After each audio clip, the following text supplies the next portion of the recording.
So let's get into it, right? So if you think about like a sport, right? You got performance anxiety where someone could do pretty good at practice, but they could show up to the game day or meet day, whatever sport they play, like show up to performance day where it really counts. And then they could just crumble to bed because sometimes they got the mindset like, oh, I was scared because what if I fall short? What if I fail? Like think about a hurdler at track. They could do really good at practice and show up to a track meet. And they scared because they like, what if I go out here and I fall over a hurdle? Or someone pole vaulting, like, what if I missed the pole? What if I missed the height that year, whatever it's called? Or someone that's triple jump, they be like, oh, what if I missed the pit? Or let's think about another sport. Like a football, right? Like a quarterback. He got a man wide open for a touchdown, but he'll throw the ball. He's like, I'm scared I was going to throw an interception. There's a lot of things that can keep people from like reaching their full potential in sports and outside of sports. Like you might see a guy or girl you're attracted to, you really want to talk to, like, oh, what if I get rejected? Like you might could lose on the love of your life. You might could lose on the person that's meant for you to marry because you scared of failure, you scared of rejection. You really have to own it. Like you have to understand that in life there's going to be failure, there's going to be rejection. There's no way around it. Like you just need to embrace that it's going to happen and let it be what it will be. Like for example, I'm gonna go ahead and tell a story about myself. I remember, a year ago, right? I was at a track meet. I see the girl. I thought she was attractive, so I was talking to my homeboy. I was like, "Dang, you think I should talk to her?" I was talking to a few of my teammates at track meet. I was like, "Y'all think I should talk to her? Y'all think I should talk to her?" And that's what it was like. The girls on track team was laughing at me because, they always hate on me. But it was like they was laughing. It was like, he won't do it. Leave them people alone. That's what homeboy was like. Go talk to her, bro. Go talk to her. He was like, what's the worst? He was like, what is the worst that could happen? She said no. It hit my body. I'm like, dang, he right. Like, if she say no, it is what it is. Keep pushing. It's not the end of the world. Like, it would be the only time you heard no in life. I'm pretty sure teachers told you no, parents told you no. People around, family members, friends, everybody told you no before. So it's like, if you get rejected by somebody, they tell you no. It's not the worst thing in the world. They ain't killing you. Like, they not, you know what I'm saying? Like, they're not abusing you. Like, it's not the end of the world. So I was like, it just gave me all the motivation I need, all the courage. I'm like, if she just say no, she say no. So I walked up to her. I spit my game. I got on social medias. We was talking at the track meet for like an hour or so. And it was just like that. I'm like, she was a really cool person. So it just had my boss. I'm like, dang, bro, it's like, you really miss 99% of the shots you don't take. Like, literally just that simple. Because I got friends now. I got homeboys now. Real good looking dudes, great personality, got a lot of stuff going for themselves. But they scared to go talk to that woman that they really want to talk to because what if she say no? What if she tell her friends? What if people laugh at me because I got rejected?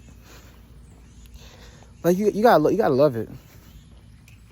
That's the only way. You gotta love it.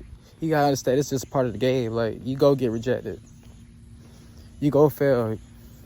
If you fail a test, what you gonna do? Give up? No. You go learn. Okay. So the way I study for this test didn't work. So I'm gonna go back to the drawing board.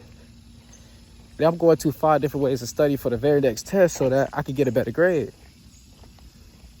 You say, like, if you got a relationship that failed, you gonna go to the drawing board. Okay, this relationship failed for X, Y, Z purposes. So now I can work on X, Y, Z so I can put the pieces together so my next relationship will last longer.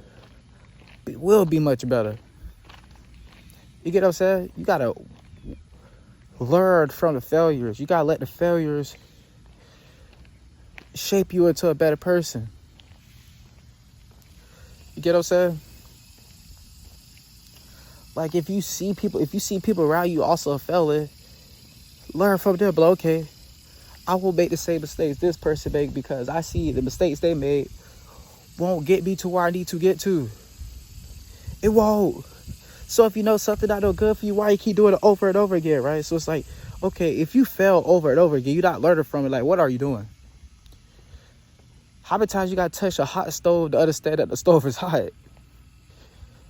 How many times you gotta get it? How many times you gotta do something you're not supposed to do? You keep getting told, hey, you're not supposed to do this. How many times you gotta be told that for you to know that you're not supposed to do it? Take that one failure, let that one failure change you. Like, if you try to get with someone, right, and they just don't think you not good enough, what you gonna do? Well over and cry about it? No, become a better person and go attract somebody else better. That person just not meant for you, but you want to be the best possible person for the person that is meant for you. Don't you think that's amazing? That you learn from your mistakes and failures and rejections, and it shape you to be the best version of yourself that you could possibly be, the best you individually, the best you for a relationship, the best you for your future kids if you want kids with it, the best you for the career that you want to have. Because I personally feel like if you're in a relationship with someone, they deserve the best version of you in general. If you're not giving someone the best of you that you could give, you have no reason being with them. Let them go. That's my opinion. So think about that though, right? Before you be scared to fail or scared to get rejected, remind yourself it's a part of the game. Yes, there gonna be girls or guys you're attracted to that's gonna reject you. That's life. Yes, you can have a sport event and you fail at a sport event, you embarrass yourself, but that's life. You can't date one athlete that never failed in the sport or being completely perfect. That's like impossible, in my opinion. Yes, there can be times you could take a test, no matter how hard you study for, you'll get the grade that you want to get. You're upset about it. That's life. Learn from it. Find ways to learn from it so you can do better. If you just avoid rejection, failure, and making mistakes, and all, how are you going to grow? Because that's where most of the growth come from. Because when you gaining that experience, you learn from mistakes, failure, rejections during that experience.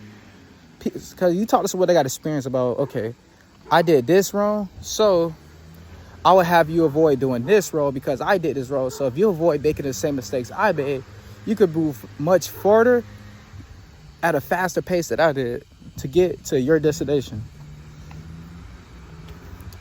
Trust me. Because in that experience, you learn from your mistakes. When you learn from your mistakes, you can pick up a lot of knowledge that you could give to somebody else so it can be just as good as you. But yeah, that's the video for today. I hope you enjoy it. Remember, you gotta love the failure. You gotta love the rejection. You gotta love making mistakes. It's a part of the game. If you try to avoid all that in general, you want to stop yourself from growing and potentially miss out, become the person that you need to become. Hope you enjoy.